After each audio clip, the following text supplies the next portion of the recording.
Merci, Seigneur. Alléluia. Amen. Amen. Merci Seigneur pour sa présence.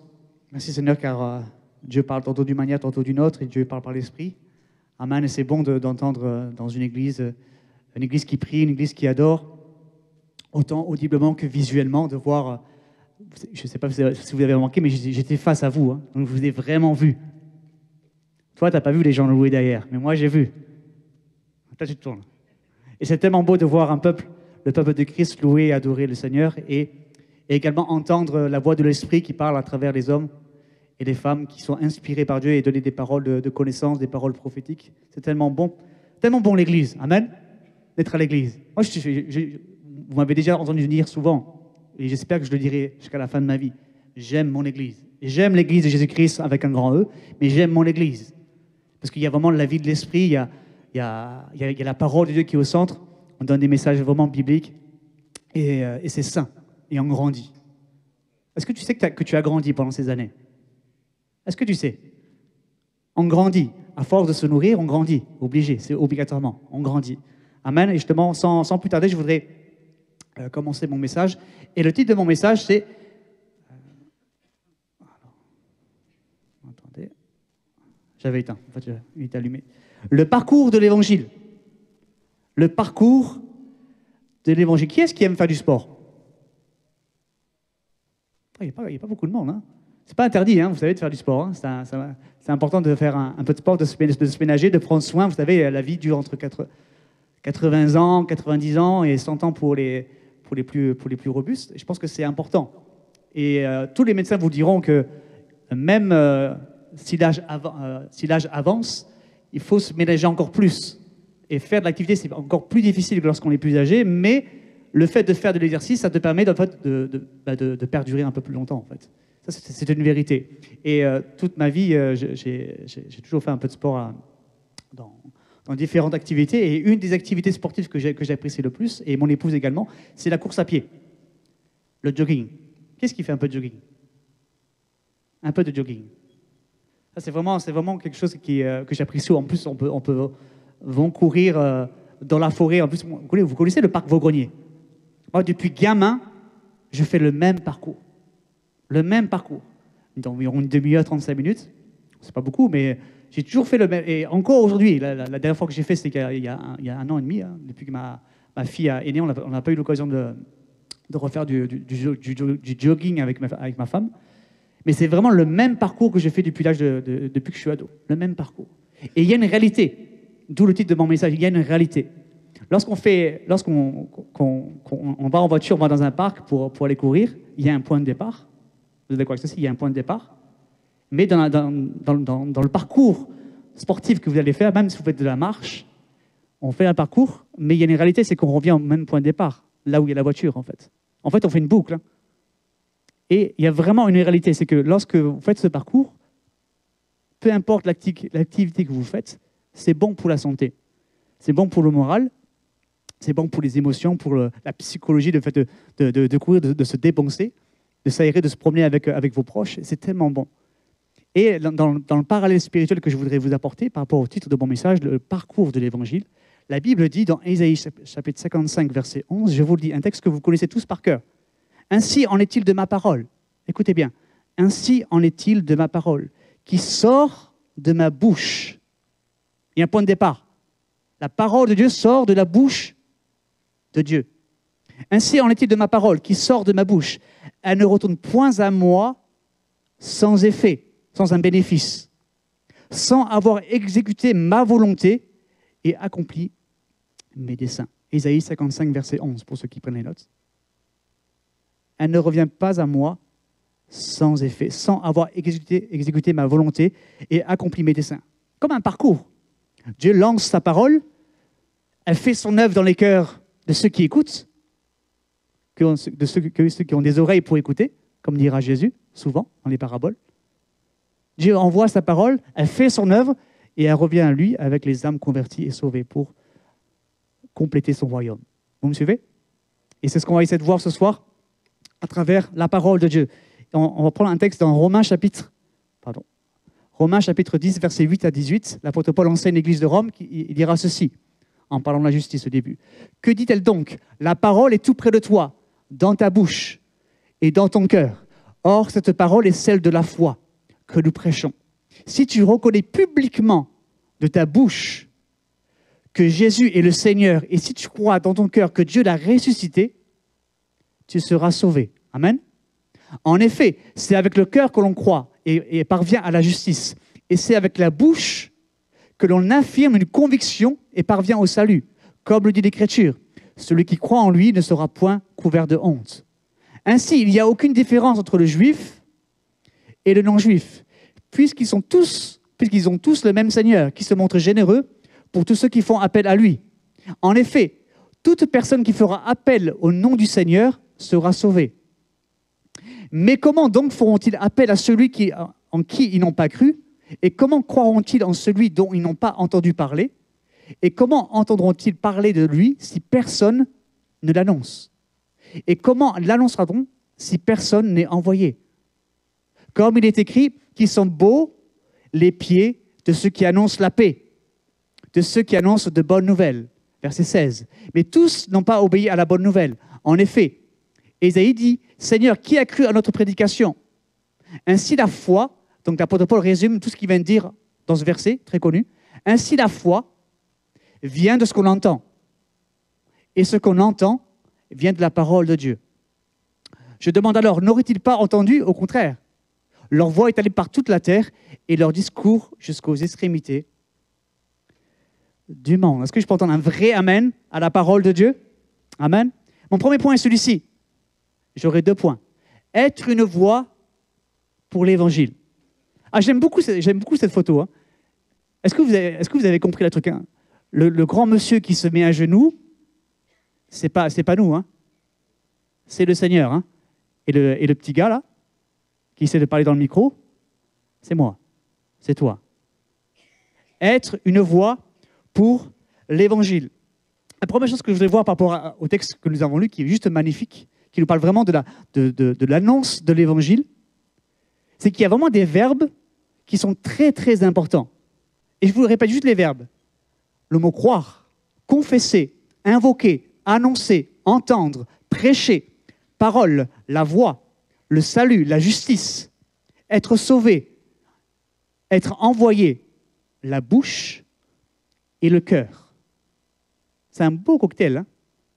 Un beau cocktail d'actions que Dieu donne à l'homme d'accomplir pour le parcours de l'évangile dans les cœurs des nations. Et le texte pourrait vraiment penser, comme je vous disais en introduction, comme un homme qui fait un parcours, qui marche sur un chemin, mais plutôt comme le parcours de l'évangile dans les cœurs. Parcours. Est-ce que je voulais juste qu'on puisse relire les versets 13 à 15. Je vous les remets. En effet, toute personne qui fera appel au nom du Seigneur sera sauvée. Mais comment? Là, il commence là. L'apôtre Paul, il fait un peu, il proclame la manière dont l'annonce doit être faite, comment le parcours de l'évangile doit être, mais à l'envers. Mais comment donc feront-ils appel à celui en qui ils n'ont pas cru? Et comment croiront-ils en celui dont ils n'ont pas entendu parler? Et comment entendront-ils parler de lui si personne ne l'annonce? Et comment l'annoncera-t-on si personne n'est envoyé? Comme il est écrit, qu'ils sont beaux les pieds de ceux qui annoncent la paix, de ceux qui annoncent de bonnes nouvelles. Pour qu'un homme soit en train de prêcher, il faut qu'il soit appelé. Il faut qu'il puisse répondre à l'appel de Dieu, être rempli de l'esprit, qu'il se tienne debout et qu'il ouvre la bouche et qu'il proclame l'évangile pour qu'elle puisse faire pénétrer dans les cœurs et que ça revienne à Dieu. Amen. Amen. Amen. Et pour que le parcours de l'évangile puisse s'accomplir et se continuer dans le cœur des hommes, il faut qu'il y ait également des hommes qui décident de se lever, de marcher pour l'évangile. Il y a le parcours de l'évangile, mais s'il n'y a pas d'hommes et de femmes qui se lèvent pour ouvrir la bouche et proclamer la parole de Dieu, le parcours de l'évangile, il ne marchera pas. Donc, moi, j'ai vraiment une question à vous poser. C'est quoi la fin du parcours de l'évangile? La fin du parcours de l'évangile. Quand on fait une course, on sait le début et on sait la fin. Mais la fin du parcours de l'évangile, quand est-ce que l'annonce de l'évangile n'aura plus besoin d'être prêchée? Autour du Seigneur. Amen. En fait, Jésus, il donne vraiment la réponse. Dans Matthieu 28, Marc chapitre 16, « Faites de toutes les nations des disciples et baptisez au nom du Père, du Fils et du Saint-Esprit, je serai avec vous jusqu'à la fin du monde. » jusqu'à la fin du monde. Également, on peut parler, comme disait le frère, jusqu'au retour du Seigneur. Il y a vraiment cette mission enseignez-leur tout ce que je vous ai prescrit.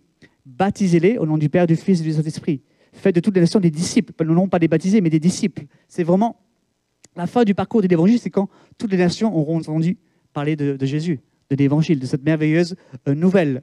Amen. Et ce qui m'arrive vraiment le cœur de mon message, et je voudrais vraiment qu'on puisse retenir ce que je voudrais vous dire, c'est qu'à un moment donné, mon frère, ma sœur, il faut que tu ouvres la bouche. Sur le parcours de foi de ta vie, il faut qu'à un moment, il faut que tu ouvres la bouche. À un moment donné, il faut que tu ouvres la bouche pour que le parcours de l'Évangile puisse continuer et ramener les âmes au salut. Est-ce que je peux entendre amen? À un moment donné, il faut que tu ouvres la bouche. L'apôtre Paul dira ceci dans 2 Corinthiens 4, verset 13. « Et comme nous avons le même esprit de foi que celui exprimé dans cette parole de l'Écriture, j'ai cru, c'est pourquoi j'ai parlé. Nous aussi nous croyons, et c'est pour cela que nous parlons. » Est-ce que tu crois, mon frère, ma sœur? Est-ce que tu crois? Donc il faut que tu parles. Et ce n'est pas moi qui le dis.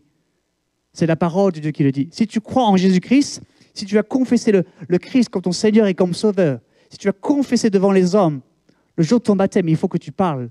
Il faut que tu parles de l'Évangile autour de toi pour que le parcours de l'Évangile puisse se continuer et amener des âmes au Seigneur. Je ne sais pas si vous connaissez, il y a un pasteur assez connu qui a fait un commentaire sur l'Épître aux Romains. Et là, en fait, comme le texte est dans l'Épître aux Romains, je dis, je ne peux pas ne pas me permettre que Thibaut m'aurait voulu, si je prêche sur l'Épître aux Romains, que je n'ai pas utilisé un peu de ces pépites qu'il a mis. Et je l'ai même affiché. La bouche qui confesse est un prolongement du cœur qui croit. Le feu du cœur se montre par la flamme des paroles de sa bouche. Je trouve cette punchline, cette parole vraiment remplie d'esprit, la bouche qui confesse est un prolongement du cœur qui croit. Le feu du cœur se montre par la flamme des paroles de sa bouche. Si on a une véritable rencontre avec le Seigneur, si on croit, s'il y a une révélation de Christ, c'est obligé que ta bouche, elle est en flamme. Pardonnez-moi mon langage familier, ta bouche, elle est en flamme. Tu ne peux pas t'empêcher de ne pas ouvrir ta bouche et de proclamer l'amour de Christ qui a touché ta vie et qui a bouleversé ta vie. Amen. Et les paroles, lorsqu'elles vont sortir, c'est comme du feu. Quelque chose de divin, de puissant. L'évangile, c'est quoi? Est-ce que c'est une puissance ou c'est juste une demi-mesure? Dans l'évangile, c'est une puissance pour le salut de quiconque croit. Je n'ai point honte de l'évangile. Ouvre ta bouche, mon frère, ma sœur. Ouvrons. Et moi, le premier, ouvre ma bouche. Il faut que j'ouvre ma bouche. Que je n'ai pas peur de témoigner. Ce n'était pas prévu que je vous le dise, mais ce matin, j'étais chez la médecine du travail et en sachant sur quoi j'allais prêcher, ouvre ta bouche, je vais prêcher sur ça, ouvre ta bouche. Et je suis tout seul, j'arrive tout seul dans la salle d'attente et il y a un gars qui arrive, c'est un musulman, et je fais bonjour, j'espère que c'est pas trop grave votre problème de santé. Et il me dit, j'ai la scoliose en plaques. Ok, bon, du coup, j'essaie un peu de parler avec lui. Ok. Et là, en fait, il était très en colère, en fait. Et je lui dis, je connais un frère, j'ai connu un ami dans mon église évangélique qui a eu la même maladie que vous, il a été guéri par Jésus.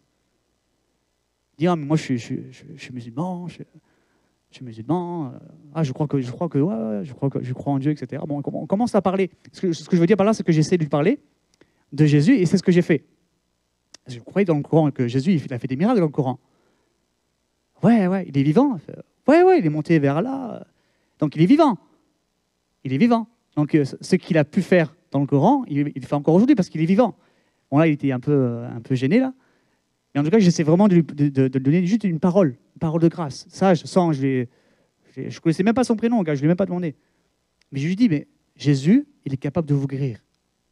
Car il n'a pas changé. Il faut que j'ouvre ma bouche.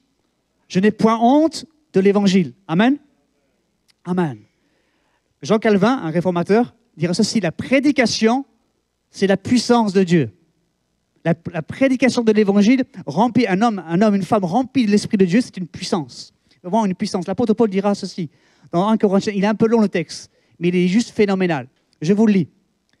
De fait, ce n'est pas pour baptiser que Christ m'a envoyé, c'est pour annoncer l'Évangile, et cela sans recourir à la sagesse du langage, afin que la croix de Christ ne soit pas vidée de sa force. En effet, le message de la croix est une folie pour ceux qui périssent, mais pour nous qui sommes sauvés, il est la puissance de Dieu. Amen. La puissance de Dieu. Du reste, il est écrit, je ferai disparaître la sagesse des sages et j'anéantirai l'intelligence des intelligents. Où est le sage? Où est le spécialiste de la loi? Où est le discoureur de l'ère actuelle? Dieu n'a-t-il pas convaincu de folie la sagesse de ce monde? Puisqu'à travers cette sagesse, le monde n'a pas connu Dieu en voyant sa sagesse. Il a plu à Dieu, écoutez bien, il a plu à Dieu de sauver les croyants à travers la folie de la prédication. Les Juifs demandent un signe miraculeux et les Grecs recherchent la sagesse. Or nous prêchons un Messie crucifié, scandale pour les Juifs et folie pour les non-Juifs. Mais puissance de Dieu et sagesse de Dieu pour ceux qui sont appelés, qu'ils soient Juifs ou non. En effet, la folie de Dieu est plus sage que les hommes et la faiblesse de Dieu est plus forte que les hommes. Un grand amen, s'il vous plaît. Alléluia. Alléluia. Le texte nous parle que les Juifs et les Grecs demandent des miracles. C'est tellement vrai encore aujourd'hui.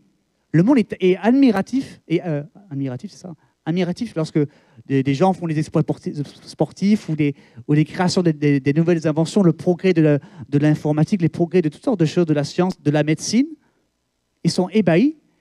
Et là, en fait, dans la pensée de Dieu, l'objectif le plus ultime pour la vie d'un être humain, c'est d'être sauvé et d'aller au paradis avec Dieu. Et la méthode que Dieu emploie, c'est quoi? C'est être un homme debout qui ouvre sa bouche et qui parle un message de Dieu, bien sûr rempli par l'Esprit de Dieu. Là, j'essaie d'imaginer une discussion d'un chrétien qui parle avec un médecin. Il dit, mais attends, mais tu me parles, toi. Moi, j'ai fait 20 ans de médecine, je suis chirurgien, j'opère les cerveaux, je fais des trucs de fou, je sauve les vies. Et tu me parles que toi, tu veux sauver l'humanité avec un message juste en te tenant debout et ouvrir la bouche. C'est une folie pour les hommes qui périssent. C'est pas moi qui le dis, c'est l'apôtre Paul. C'est une folie, en fait. Pour ceux qui périssent, c'est une folie. Mais pour nous qui sommes sauvés, c'est quoi? C'est une puissance de Dieu. C'est la folie de la prédication. Et pour que le parcours de l'évangile puisse continuer et toucher les cœurs, il faut qu'un homme et une femme qui se lèvent et qui ouvrent la bouche. Et je voudrais encore le répéter, c'est vraiment le cœur de mon message. À un moment donné, il faut que tu ouvres ta bouche. Tu enlèves ton masque. Que tu ouvres ta bouche, que tu le veuilles ou que tu ne le veuilles pas. L'apôtre Paul dira à Timothée, insiste en toute occasion, favorable ou pas. Il faut que nous ouvrons notre bouche, remplie de l'Esprit de Dieu, et annoncer. Permettez-moi de vous raconter un témoignage personnel avant. Je termine mon premier point. J'aurai mon deuxième point qui sera beaucoup plus court. Ça fait 9 ans que je travaille à Casto et j'ai commencé à travailler à Castorama. J'ai commencé en intérim. J'ai fait 1 mois en intérim, ça s'est très très bien passé. Et du coup, ils ont décidé de vouloir m'embaucher en tant qu'employé à Castorama. Et ils m'ont dit, pour le protocole, en fait, on te connaît, tu as l'air d'être un bon gars. On te connaît, mais passe pas ton CV, il faut que tu passes devant la DRH et que tu fasses un entretien d'embauche. Chose que je n'avais jamais fait en fait, dans ma vie, vraiment. J'ai beaucoup travaillé en intérim. Et donc je me retrouve je rentre dans le bureau, la dame je m'assois et elle regarde mon CV, elle regarde mon gars. Mais tu as fait 3 ans d'armée. Okay. Mais c'est bizarre, après ton armée, tu as 3 ans où tu n'as pas travaillé quasiment. Tu as fait quoi? Je suis parti vivre au Canada. Okay. Et tu as fait quoi? J'ai fait des études. Ce que je vois sur ton CV, baccalauréat en théologie. C'est quoi? En fait, c'est une école biblique que j'ai fait au Canada pendant 3 ans. En fait, et là, elle regarde mon CV, elle me regarde, elle regarde mon CV, elle me regarde, et là, en fait, le ton a un peu changé. Elle me dit, mais il s'est passé quoi dans ta vie pour que tu puisses t'intéresser aux choses de Dieu, aux choses de la foi, en fait? Rien de spécial, quoi. Je me suis intéressé aux choses de la foi et voilà, Dieu a touché mon cœur, tout simplement. On regarde le CV. Non, mais dis-moi, c'est quoi? Qu'est-ce qui s'est passé quoi? C'est quoi l'affaire en fait? Il y a un souci dans ta vie? Tu as eu un accident, un souci? Avec le même ton, hein, je n'exagère pas. Tu as eu un souci dans ta vie? Dis-moi, dis-moi.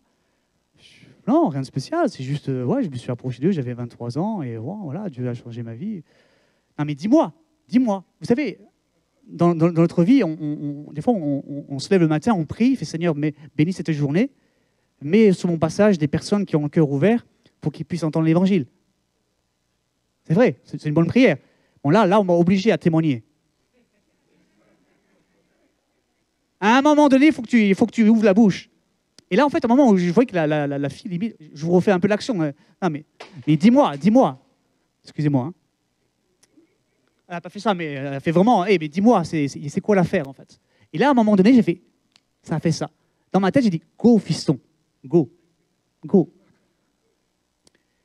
Et là, en fait, je fais, écoutez, en fait, je me suis approché de Dieu avec sincérité dans mon cœur, j'avais 23 ans. Dieu m'a montré que j'étais pécheur, que je ne pouvais pas me pardonner de tous mes péchés. Dieu m'a montré qu'il m'aimait, qu'il me prenait tel que je suis, que Dieu a envoyé son Fils pour mourir sur la croix. Il s'appelle Jésus-Christ, le Fils de Dieu vivant. Son sang m'a purifié de tout péché. Et maintenant, je suis appelé à le servir jusqu'à la fin de ma vie. Et c'est pour ça que je suis parti au Canada pour étudier la parole de Dieu avec plus de profondeur, comme un stage intensif.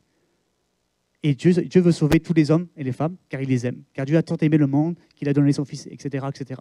Et là, en fait, je débitais. Et vous savez, en fait, je ne vous ai pas raconté un petit détail, mais en fait, on n'était pas tout seul dans la salle. Il y avait la secrétaire. La secrétaire, elle était là, au début de la conversation, elle tapait sur l'ordinateur. Et au moment où je commence à débiter, et j'ai osé à un moment tourner la tête. Et la regarder, elle était comme ça. Et pareil pour la femme qui était en face. À un moment donné, il faut parler. Il faut parler. Je n'ai point honte de l'évangile. Favorable ou pas, toute occasion. Bon, par la grâce de Dieu, il m'a embauché. Hein, il m'a embauché, ça fait 9 ans. Hein, merci Seigneur, j'ai eu un CDI. Tout. Et ça se porte bien. Alléluia. À un moment donné, il faut que tu ouvres la bouche. Mon deuxième point. Premier point, être une voix pour l'évangile. Deuxième point, entendre la foi. Dans l'évangile de Jean, Jésus nous enseigne, dépeint une facette du caractère de sa personnalité, qui dira ceci. En vérité, je vous le dis, celui qui n'entre pas dans l'enclos des brebis par la porte, mais s'y introduit par un autre endroit, est un voleur et un brigand. Mais celui qui entre par la porte est le berger des brebis. Amen. Le gardien lui ouvre et les brebis écoutent sa voix. Écoutez bien, il écoute sa voix. Il appelle par leur nom les brebis qui lui appartiennent et il les conduit dehors. Lorsque Jésus les a toutes fait sortir, il marche devant elles et les brebis le suivent parce qu'elles connaissent sa voix. Retenez bien ça, elles connaissent sa voix. Elles ne suivront pas un étranger, mais elles fuiront au contraire loin de lui parce qu'elles ne connaissent pas la voix des étrangers. Jésus leur dit cette parabole, mais ils ne comprirent pas de quoi il leur parlait. On peut entendre amen dans la parole de Dieu? Amen. Juste deux notions. Il y a plein de choses à décortiquer sur ce passage, mais je ne vais pas le faire. Il y a juste deux notions que je voulais dire. Lorsque Jésus ouvre sa bouche et il enseigne ceci à la foule et à ses disciples, les gens qui l'écoutent, ils savent très bien c'est quoi un berger. Moi, je n'ai jamais rencontré un berger, un vrai berger, hein, avec les brebis et les moutons. Je n'ai jamais rencontré ça. Mais à l'époque, ils savaient c'était quoi. Ils savaient c'est quoi le métier de berger, en fait. Le texte nous dit que dès que le berger sort les brebis, il marche devant elles. Non, pas derrière. Il marche devant elles. Et c'est les brebis qui le suivent. Et mon point est celui-ci. C'est très difficile de suivre quelqu'un lorsque ce quelqu'un est un Dieu invisible. À l'époque, quand Jésus parle, il est là en chair. Vous êtes d'accord avec moi? Donc c'est plus facile de voir quelqu'un qui marche, un être humain, n'importe qui marche devant moi et juste de le suivre. C'est facile. J'ai juste à ouvrir les yeux. Mais nous, en tant que chrétiens post-ascension, on n'a plus Jésus-Christ physiquement parlant. Et même si on a les yeux comme ça, on ne voit plus Jésus. De la manière dont Jésus parlait. D'où l'importance de développer son écoute spirituelle. Tellement elle est primordiale. Oui, cet esprit vit en nous, il parle en notre cœur, mais c'est quand même, si je voyais Jésus tous les jours de ma vie en chair et en os, ce serait quand même différent, ma vie. C'est pas si facile que ça. C'est pas si facile que ça que d'entendre la voix de Dieu. Il y a deux mots, il y a deux verbes très intéressants. Il y a entendre et il y a connaître. Les brebis entendent la voix de Jésus et elles connaissent la voix de Jésus. Et je voudrais juste vous donner 3 petites réflexions très rapidement. Il y a 3 schémas. Lorsque quelqu'un vous appelle par votre prénom, mais que vous ne connaissez pas la voix. Ça, c'est le premier schéma. Le deuxième schéma, c'est quelqu'un qui vous appelle par votre nom, que vous connaissez la voix, vous connaissez la personne, mais vous ne lui faites pas confiance. Vous ne lui faites pas confiance. Et le troisième schéma, c'est le schéma de Jésus-Christ, de la marche chrétienne. On fait entendre la voix, on connaît la voix de Jésus, et on lui fait confiance et on le suit. Totalement différent. Mais il y a un gros hic. Il y a vraiment un gros hic dans tout ça. Parce que entendre la voix de Jésus, le connaître, le suivre, mais si la première étape d'entendre Jésus, c'est très difficile pour ta vie, ça va être très difficile de suivre Jésus-Christ. Parce qu'il faut d'abord entendre la voix de Jésus-Christ. Et la vie de ce monde nous noie de pensées, nous noie de choses qui empêchent la voix. La première chose, c'est qu'il y a le péché. C'est très pastoral ce que je vous dis. Hein. Mais une chose qui bloque, qui nous empêche d'entendre la voix de Dieu, la Bible dit que le péché nous prive de la gloire de Dieu, ce n'est pas moi qui l'invente. Lorsque tu pratiques le péché consciemment, il y a des choses, ta vie spirituelle, elle est affaiblie, elle est asséchée. Combien, en fait, nous devons être très vigilants face au péché dans toutes ses formes, de fuir le mal sous toutes ses formes, comme dira la parole de Dieu. Et la deuxième chose, c'est la foule des pensées. Il y a tellement que le monde nous assaille de pensées. Et vous savez, trop de voix dans notre esprit, dans nos pensées, ça fait cet effet-là. On met des écouteurs et on est tellement hermétique à la voix de Dieu qui voudrait nous parler, mais tellement les voix de ce monde, elles nous emprisonnent les oreilles, nos pensées. Tout l'intérêt de faire du tri, de manger des choses sainement parlant au niveau spirituel, d'être très équilibré avec les temps de loisirs. Même pas forcément les choses péchées, hein, mais tellement on est des fois accablé de choses qui pourraient nous passionner notre cœur qu'on n'entend plus la voix de Dieu. Et on est comme cet homme qui met des écouteurs, et en fait Dieu voudrait lui parler, mais on l'entend beaucoup. Et en plus maintenant plus on avance de la technologie, on fait des écouteurs qui sont vraiment hermétiques, qui isolent vraiment le bruit extérieur. Et c'est vraiment ça l'esprit de ce monde. C'est vraiment ça l'esprit de ce monde. Combien il faut faire attention à notre écoute, entendre. J'ai jamais raconté, j'ai quasiment très peu raconté ces témoignages personnels, mais j'ai eu un incident assez grave, pas un accident, mais un incident en fait pendant que j'étais à l'armée. En fait, j'ai fait un barotraumatisme en fait, en plongée. En fait, je n'étais pas en plongée, mais j'ai plongé dans la mer. C'était une journée détente avec mes collègues à l'armée. Je suis descendu à 5-6 mètres de profondeur sans décompresser. Et en fait, j'ai fait un barotraumatisme. Donc en fait, j'ai fait 2 micro-perforations de mes tympans. En fait. J'étais sous l'eau.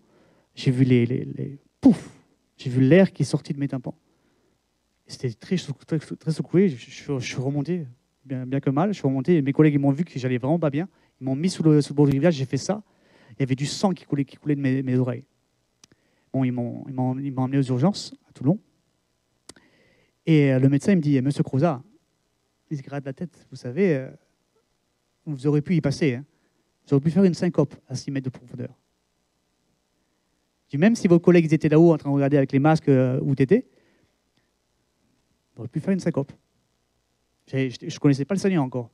Pourquoi je vous parle de ça? C'est que dû à cet incident, dû en plus à mon enfance, j'ai eu beaucoup d'études à répétition, je n'ai plus le droit de faire l'armée. Parce que j'ai des tympans trop fragiles, en fait. J'entends bien, mais j'ai des fragilités, en fait. Pour chanter, pour ce que vous voulez, pour entendre certaines fréquences, etc. En fait, je n'ai plus le droit de faire l'armée. Sinon, je serais gendarme à l'heure actuelle. Parce que j'ai fait un changement de code armée, etc. Je ne vais pas raconter ma vie, mais sinon, je serais encore militaire. Mais à cause de ça, je n'ai plus le droit de faire l'armée. Je suis entré dans l'armée du Seigneur. Alléluia. Alléluia. Ce que je veux dire par là, c'est que il y a des circonstances de nos vies qui nous fragilisent l'écoute de la voix de Dieu. Ça nous fragilise. Il y a le péché, il y a les pensées qui étouffent Trop de voix étouffent, trop de voix extérieures étouffent la voix de Dieu.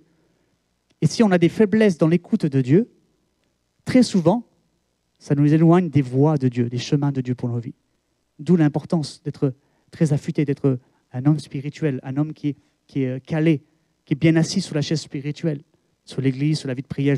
Ça, vous connaissez, je ne prêche pas des inconvertis, mais c'est tellement important, l'écoute spirituelle. Je voudrais terminer mon message avec juste une pensée. J'ai lu l'évangile de Jean, chapitre 11, et c'est le récit de la résurrection de Lazare. Vous lirez à la maison, Jean, chapitre 11. Vous connaissez, c'est une famille de 3 personnes, 2 filles et un gars, Lazare, Marie et Marthe. Lazare est malade, il va mourir. On vient voir Jésus, il va voir ton ami Lazare, il va seulement mourir. Jésus patiente 2 jours, et après il s'en va. Et dès qu'il arrive au lieu du village de ses amis, ça fait déjà 4 jours que Lazare est dans le tombeau. Et le texte dira ceci. Après avoir dit cela, il cria d'une voix forte. Donc Jésus cria d'une voix forte. Écoutez bien, il cria d'une voix forte. Lazare, sort.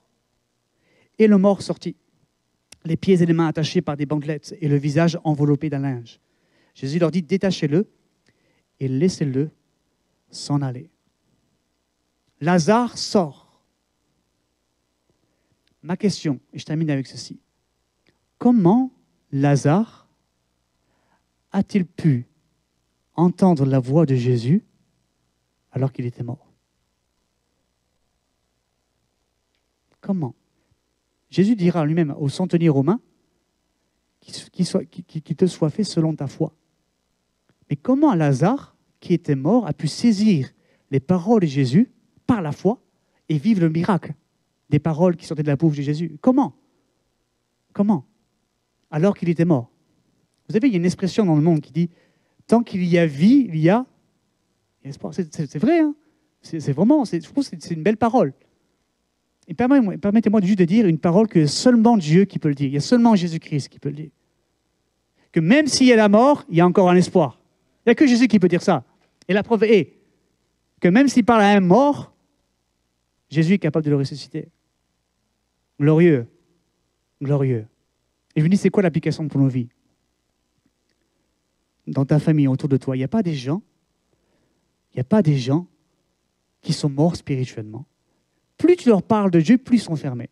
Des fois, malheureusement, parfois c'est même le conjoint. C'est même le conjoint.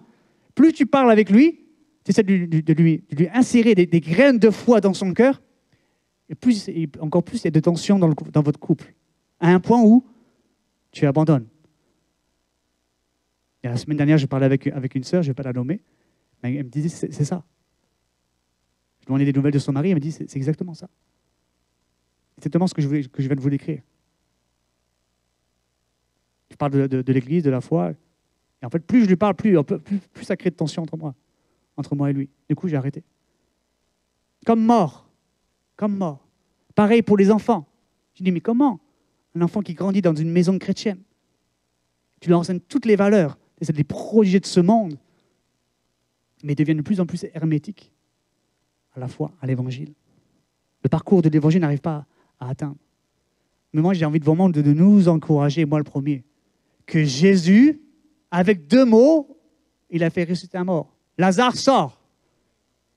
Même si tu crois que ton conjoint, que tes enfants, que les gens de ta famille sont hermétiques à ça, moi j'ai envie de saisir cette parole de Jean chapitre 11. Peu importe l'état spirituel de la personne qui est en face de moi, comme si je parlais à une tombe, peu importe, mais même si je parle en tombe, mais c'est pas grave, avec les paroles de Jésus-Christ, je veux croire de tout mon cœur qu'à un moment donné, Dieu va trouver la faille dans son cœur, il va le faire ressusciter, je crois. Avec la prière et le bon témoignage. Et ce soir, on va prier pour les différents sujets de prière. Vous voulez bien? Qu'on ne puisse pas s'arrêter à l'état spirituel du sujet de prière qui paraît trop impossible. Moi, je crois vraiment qu'une parole de Jésus peut transformer la vie des gens. Alléluia. Amen. Vous voulez bien qu'on puisse se lever dans la mesure du possible que vous pouvez. On va juste prier. Je vais laisser la place à Thibaut et à Sébastien pour les différents sujets de prière. Seigneur, nous voulons te louer et te bénir pour la grâce et le grand privilège d'être à l'écoute de ta parole, Seigneur. Seigneur, nous voulons entendre ta voix. Entendre ta voix, Seigneur, ta douce voix qui nous appelle par notre prénom. Seigneur, tu marches devant nous. Nous voulons, Seigneur, te suivre, Seigneur. par la vie de l'Esprit, Seigneur. Nous voulons, Seigneur, te suivre à travers ta parole, Seigneur, mon Dieu. Viens nous enivrer de ta présence. Viens faire entendre ta voix dans notre cœur. Seigneur, nous voulons ouvrir notre bouche, Seigneur, mon Dieu, et faire parcourir l'Évangile dans les cœurs des croyants, dans les cœurs des personnes qui ne croient pas en toi encore, Seigneur. Que le parcours de l'Évangile puisse continuer encore. Sers-toi de nous, Seigneur. Sers-toi de nous, Seigneur. Alléluia. Dans le nom de Jésus-Christ. Alléluia.